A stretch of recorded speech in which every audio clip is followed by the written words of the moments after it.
नमस्कार दोस्तों, मैं हरकेश यादव। प्यारे मित्रों, आज मैं आप सभी लोगों को छायावाद युग के विषय में बताता हूँ। वह छायावाद जो 1918 से 1936 तक माना जाता है। इसको मित्रों कुछ लोग 1920 से भी मानते हैं, तो आप अपनी सुविधा के अनुसार कर सकते हैं। तो देखें, इसी को छायावाद युग को ही हम स्वच्छंदतावाद का काल भी कहते हैं। अगर हम इसके अर्थ और परिभाषा पर चलें तो देखते हैं कि जो द्विवेदी युग की इतिवृत्ति प्रधान, गद्याभास देने वाली और बहिर्मुखी स्थूल कविताओं की प्रतिक्रिया स्वरूप छायावाद का आविर्भाव हुआ। इसके मूल में तत्कालीन सांस्कृतिक चेतना और नवीन मानवीय चेतना का भी विशेष हाथ रहा है। अनेक विद्वानों ने छायावाद के अर्थ को अपने अपने ढंग से समझाया है। परिभाषीकरण की यह प्रक्रिया प्रमुखतः आचार्य रामचंद्र शुक्ल ने प्रारंभ की है। कतिपय प्रमुख मत एवं परिभाषाएं अगर दी जाएं तो आप समझ सकते हैं। अगर हम आचार्य रामचंद्र शुक्ल के अनुसार बात करें तो छायावाद शब्द का प्रयोग दो अर्थों में समझा जाना चाहिए। एक तो रहस्यवाद के अर्थ में, जहां इसका संबंध काव्य वस्तु से है। काव्य वस्तु से है अर्थात जहां कवि उस अनंत और अज्ञात प्रियतम को आलंबन बनाकर अत्यंत चित्रमयी भाषा में प्रेम की अनेक प्रकार से व्यंजना करता है। छायावाद शब्द का दूसरा प्रयोग काव्य शैली या पद्धति विशेष के व्यापक अर्थ में होता है।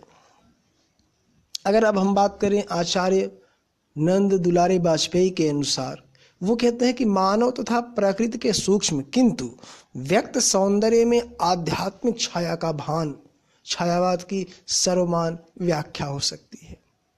पर वहीं डॉक्टर नगेंद्र जी कहते हैं कि छायावाद स्थूल के प्रति सूक्ष्म का विद्रोह है।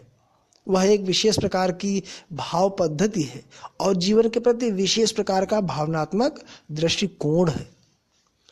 और वहीं अगर हम महादेवी वर्मा जी के अनुसार लें तो छायावाद तत्वतः प्रकृति के बीच जीवन का उद्गीत है। उसका मूल दर्शन सर्वात्मवाद है। फिर वहीं जयशंकर प्रसाद जी कहते हैं कि जब वेदना के आधार पर स्वानुभूतिमयी अभिव्यक्ति होने लगी तब हिंदी में उसे छायावाद के नाम से अभिहित किया गया।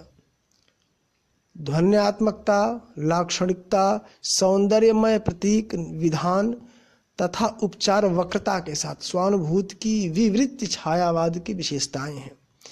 और वहीं डॉक्टर रामविलास शर्मा कहते हैं कि छायावाद स्थूल के प्रति सूक्ष्म का विद्रोह नहीं है, वरन थोथी नैतिकता, रूढ़िवाद और साम्राज्यवादी बंधनों के प्रति विद्रोह रहा है। परंतु यह विद्रोह मध्यम वर्ग के तत्वाधान से हुआ है, इसलिए उसके साथ मध्यवर्गीय असंगति, पराजय और पलायन की भावना भी जुड़ी हुई है।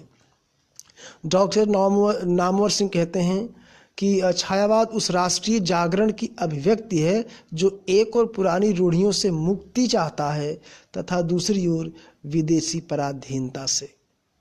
अब अगर देखें तो छायावाद काव्य की विशेषताएं क्या हैं, तो इसकी प्रथम विशेषता है आत्म अभिव्यंजन, सौंदर्य चित्रण, श्रृंगार निरूपण, नारी भावना, रहस्य भावना, प्रकृति चित्रण, दुख और वेदना की विवृत्ति। ये सब विशेषताएं छायावाद की हैं। अब छायावाद के प्रमुख कवि कौन कौन से हैं